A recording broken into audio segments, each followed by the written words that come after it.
Israel ने जंग का ऐलान कर दिया। 7 अक्टूबर 2023 सैटरडे, ये इजराइल में एक ऑस्पिशियस दिन था।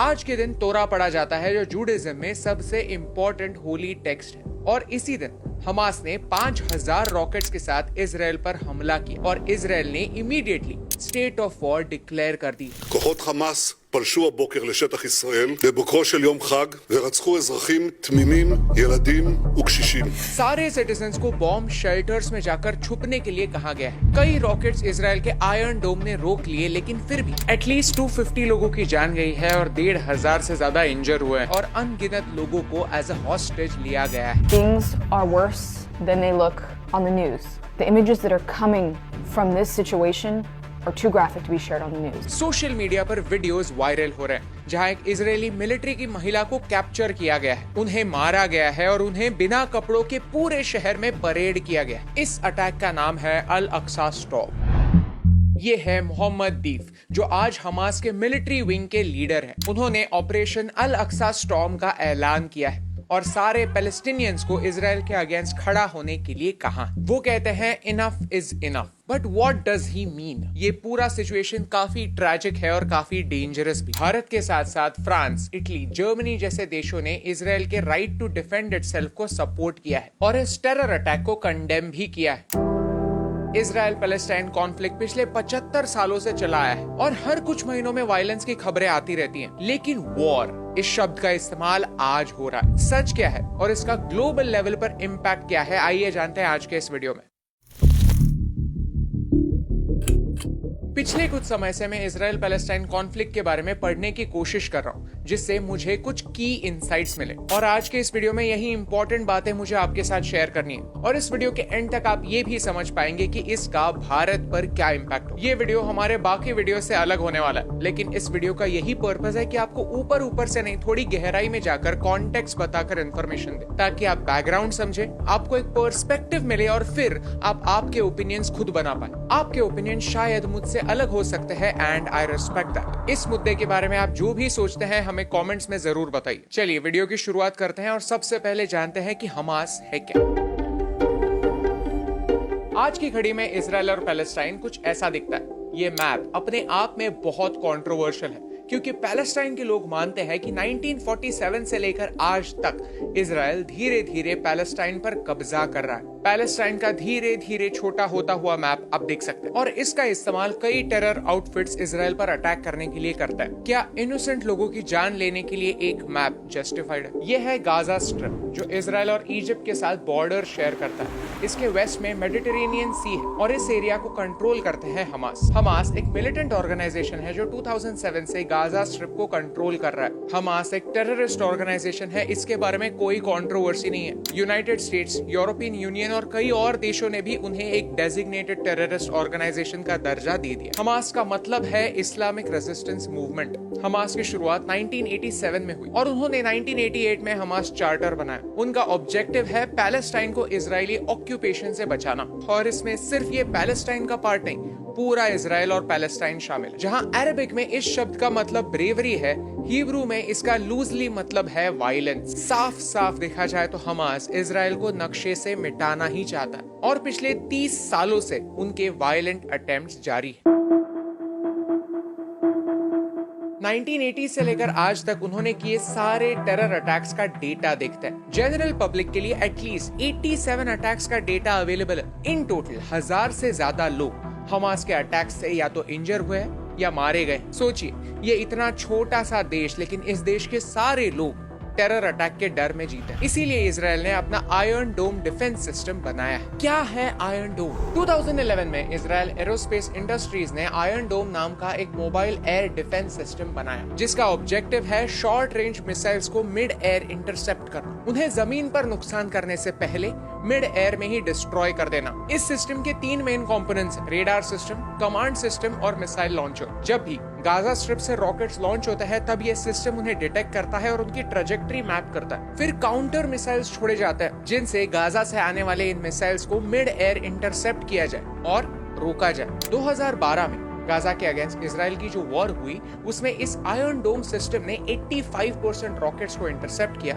और जानें बचाई। ये सिस्टम हमास के अगेंस्ट इसराइल का सबसे बड़ा डिफेंस है और ये बात हमास जानता है। फिर भी उन्होंने 5000 रॉकेट्स लॉन्च। ये कोई आम टेरर अटैक नहीं है, ये युद्ध का ऐलान है। और ये दिन भी काफी स्पेशल था क्योंकि इसी दिन के अराउंड 50 साल पहले भी इसराइल पर अटैक हुआ था। इस अटैक की डेप्थ, इंपॉर्टेंस और आने वाले टाइम में होने वाला इम्पैक्ट समझने के लिए थोड़ी हिस्ट्री जानना इंपॉर्टेंट है। ये अटैक 1973 की योम किप्पुर वॉर की याद दिलाता है। तब फाइट किसी टेरर आउटफिट से नहीं, इसराइल के सराउंडिंग अरब देशों से थी। इजिप्ट और सीरिया ने इसराइल पर 6 अक्टूबर 1973 को अटैक। ये दिन स्पेशल इसलिए था क्योंकि ये दिन जूइश होली दिन योम किप्पुर का था। इस दिन जूइश लोग एक 2000 साल पुरानी ट्रेडिशन फॉलो करते हैं। इस दिन लोग सेलिब्रेट करने के लिए वाइन पीते हैं और एक दूसरे को चीयर्स नहीं कहते, उसके बजाय कहते हैं, जिसका इंग्लिश ट्रांसलेशन है next year we will be together in Jerusalem. इसी दिन इसराइल पर होने वाला अटैक उनके लिए एक मैसेज था। इस वॉर में अरब देशों को सोवियत रशिया का सपोर्ट मिला और इसी पावर को बैलेंस करने के लिए अमेरिका ने इसराइल को सपोर्ट किया। हिस्टोरिकली अमेरिका यही करता आया है, हर वॉर में एक काउंटर बैलेंस क्रिएट करने की कोशिश करता आया है। इस वॉर में जीत इसराइल की हुई but at a high cost. 2600 से ज्यादा सोल्जर्स की जाने गई और 12,000 लोग इंजर हुए। इसराइल 1948 से लेकर आज तक इतनी सारी वॉर्स लड़ चुका है। आप वीडियो को पॉज करके इनके नाम पढ़ सकते हैं। लेकिन 1973 की ये वॉर काफी स्पेशल थी क्योंकि अरब देशों को पता चल गया कि इसराइल को डिफीट करना पॉसिबल तो है। अमेरिका का सपोर्ट ना मिलता तो शायद नतीजा कुछ और होता। वापस आते हैं प्रेजेंट पर। हमास के इस ऑपरेशन को अल अक्सा स्टॉर्म नाम दिया गया है। अल अक्सा के बारे में जान, ये है जेरूसलम, दुनिया की सबसे होलीएस्ट जगहों में से एक। इसका जूडाइज्म, इस्लाम और क्रिश्चियनिटी में एक इम्पोर्टेंट स्थान है। हमास का कहना है कि इजरायली आर्म्ड फोर्सेस अल अक्सा मॉस्क के आसपास वायलेंस कर रही है। वेस्ट बैंक में इस साल इसराइल ने कई रेड्स की और इनमें 200 से ज्यादा लोगों की जान गई। ये समझना इम्पोर्टेंट है कि ये 200 लोग कौन थे। इसराइल मानता है कि ये 200 लोग मिलिटेंट्स थे या फिर मिलिटेंट्स के साथी थे। इसराइल जब भी मिलिटेंट्स के अगेंस्ट एक्शन लेने के लिए वेस्ट बैंक के अंदर जाता है तो उन पर पत्थरबाजी होती है। इसराइल के साइड से कहते हैं कि रिटेलिएशन में जानी जाती है और पैलेस्टीनियंस मानते हैं कि इसराइल का वेस्ट बैंक में क्या काम। सिचुएशन हमेशा से कॉम्प्लिकेटेड रही है। एज अ रिजल्ट इस साल वेस्ट बैंक में 200 से ज्यादा लोग और इसराइल के साइड पर 30 से ज्यादा लोग मारे गए। यहाँ आर्गुमेंट हमेशा यही होता है कि वायलेंस की शुरुआत किसने। इसराइल कहता है कि लोग पहले पत्थर फेंकते हैं और फिर छुपने के लिए मॉस्क के अंदर जाते हैं और पैलेस्टाइन के लोग कहते हैं मॉस्क में घुसकर लोगों को बाहर निकाल कर मारा जाता है। कौन सी साइड पर विश्वास करना है आप खुद डिसाइड कर सकते हैं। आप स्मार्ट हैं और आप आपके इन्फॉर्म्ड ओपिनियंस खुद बना सकते। यहाँ तक सारे फैक्ट्स है जो पब्लिकली अवेलेबल है। आप आपका खुद का रिसर्च करके उन्हें वेरीफाई भी कर सकते हैं। आई बिलीव आज के डे एंड एज में सबको अपना खुद का रिसर्च करना चाहिए। किसी पर भी विश्वास नहीं करना चाहिए, इवन मुझ पर भी नहीं। सबको अपने ओपिनियंस खुद बनाने चाहिए। लेकिन इस पूरे सिचुएशन में कुछ सवाल जरूर खड़े होते हैं। यू सी, गाजा स्ट्रिप हर साइड से घिरा हुआ है, उन्हें इसराइल से मदद मिल नहीं सकती। तो दो ही ऑप्शंस है, एक तो इजिप्ट उन्हें मदद कर रहा है या फिर कोई और। ये 5000 रॉकेट्स, इतने सारे वेपन्स उन तक पहुंच कैसे रहे। सच तो यह है कि ह्यूमैनिटेरियन ग्राउंड्स पर अमेरिका उन्हें एड देता रहता है, लेकिन शायद ये एड का पैसा सही लोगों तक नहीं पहुंच रहा है। उनसे वेपन्स खरीदे जा रहे हैं। इस पूरे एरिया में कॉन्फ्लिक्ट कम होने के बजाय कॉन्फ्लिक्ट बढ़ रहा है। इन दी एंड ये समझना इंपॉर्टेंट है कि इसका भारत पर कैसा इंपैक्ट होगा। ये समझने के लिए हमने पिछले महीने जो G20 का वीडियो बनाया था वो हमें वापस रिविजिट करने की जरूरत है। G20 समिट इस साल का काफी इंपॉर्टेंट इवेंट था। इसके बारे में हमने एक डेडिकेटेड वीडियो भी बनाया हुआ है जिसमें हमने इंडिया मिडिल ईस्ट कॉरिडोर की बात की। इसराइल की लीडरशिप भी मानती है कि ये हमारे इतिहास का लार्जेस्ट कोऑपरेशन प्रोजेक्ट है, सिर्फ भारत के लेवल पर नहीं, ग्लोबल लेवल पर। लेकिन हो सकता है कि हमास के इस अटैक के बाद ये प्रोजेक्ट रद्द हो जाए क्योंकि ये रूट कुछ ऐसा दिखता है और ये मेडिटेरेनियन सी से होकर गुजरता है। अगले कुछ सालों के लिए अगर ये पूरा एरिया कॉन्फ्लिक्ट में रहा तो यहाँ पर कोई भी मेजर प्रोजेक्ट शुरू करना डिफिकल्ट होगा। कोई भी बड़ा देश इन्वेस्टमेंट नहीं करेगा और अगर रूट बंद भी गया तो फिर वो ट्रेड के लिए सेफ नहीं होगा। प्लस अब सऊदी अरेबिया एक ट्रिकी सिचुएशन में आ जाती है क्योंकि हिस्टोरिकली उन्होंने पैलेस्टाइन को सपोर्ट किया है और अब धीरे धीरे उनके इसराइल से कनेक्शंस अच्छे बन रहे थे। अब वो किसको सपोर्ट करेंगे। इजराइल को या फिर पैलेस्टाइन, उनका कोई भी एक्शन एक साइड से रिलेशंस खराब करेगा जरूर। इतना बड़ा अटैक वर्ल्ड लीडर्स को कुछ ना कुछ कमेंट करने के लिए फोर्स जरूर करता और सऊदी अरेबिया का स्टांस भारत के लिए काफी इंपॉर्टेंट होगा। इसके बारे में अगर आप जानना चाहते हैं तो वर्ल्ड अफेयर्स चैनल पर प्रशांत धवन सर ने काफी इंटरेस्टिंग वीडियो बनाया। आई वुड हाईली रिकमेंड आप वो वीडियो जाकर जरूर देखिए। इजराइल एक ऐसा देश है जो कभी भी किसी भी तरह का इंस्टिगेशन बिल्कुल सहन नहीं करता, एक्शन लेने से नहीं कतराता और इसमें कोई भी लीडर कभी भी पॉलिटिक्स बीच में नहीं लाता। इजराइल के ऑपोजिशन लीडर ने भी पूरी तरह से सरकार को अपना सपोर्ट दिया है। जब नेशनल सिक्योरिटी की बात आती है तो पॉलिटिक्स बीच में कभी नहीं आना चाहिए। ये बात भारत के लीडर्स को सीखनी चाहिए। इन दी एंड हमें ये समझना जरूरी है कि वॉर एक काफी डेंजरस सिचुएशन होती है। कुछ महीनों पहले हमारी एक इंडियन जू से बात हो रही थी। उनका अक्सर इजराइल जाना होता रहता है। वो कहते हैं कि मिसाइल अटैक्स काफी कॉमन हो चुके हैं। जब भी मिसाइल अटैक्स होते हैं तो सायरन्स बजते हैं और फिर उन्हें सब काम छोड़कर बंकर्स में जाना पड़ता है। इजराइल के लोगों के लिए वॉर लाइक सिचुएशन काफी कॉमन हो चुकी है और ये काफी सैड बात है। ऐसी बातें सुनने पर हमें समझता है कि हम कितने लकी हैं कि हम वॉर से दूर हैं। इस पूरे सिचुएशन में कोई भी दो साइड्स नहीं है। Nothing can justify 5,000 rockets being fired। ये एक काफी बड़ा टेरर अटैक, क्योंकि ये रॉकेट्स जब भी किसी बिल्डिंग को हिट करेंगे तो वो ये नहीं पूछेंगे कि आपका रिलीजन कौन सा है, आपकी पॉलिटिकल आइडियोलॉजी क्या है। वो सिर्फ और सिर्फ जान ले, एक रॉकेट एक बच्चे से लेकर बूढ़े तक सबको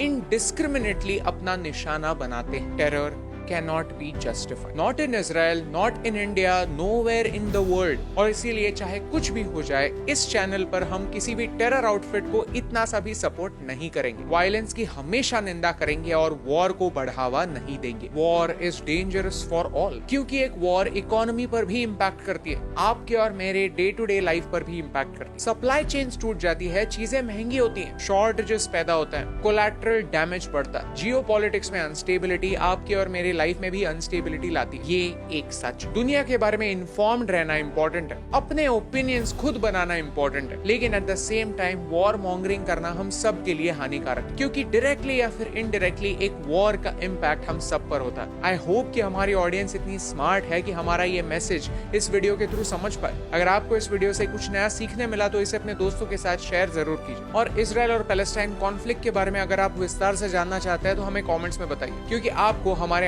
आसपास की दुनिया का हाल बताने से मुझे फर्क पड़ता है।